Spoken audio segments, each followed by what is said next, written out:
ধারালো অস্ত্র আর লাঠিসোঁটা নিয়ে র্যাবের গাড়িতে অতর্কিত আক্রমণ। র্যাব সদস্যরা গাড়ি থেকে নামলে তাদের কুপিয়ে ও পিটিয়ে জখম করা হয়।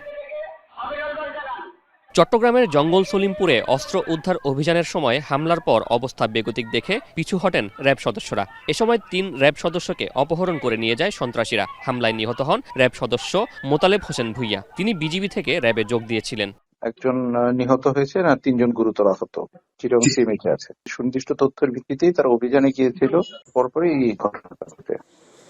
হামলায় আহত হন আরও অন্তত ৩ র্যাব সদস্য। আহতদের উদ্ধার করে চট্টগ্রাম সম্মিলিত সামরিক হাসপাতালে নেওয়া হয়। পাশাপাশি বাড়তি ফোর্স মোতায়েন করে আইনশৃঙ্খলা বাহিনী।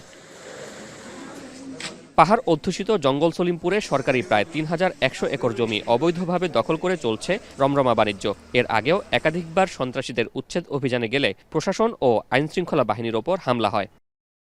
শোয়েব রহমান, এখন, চট্টগ্রাম।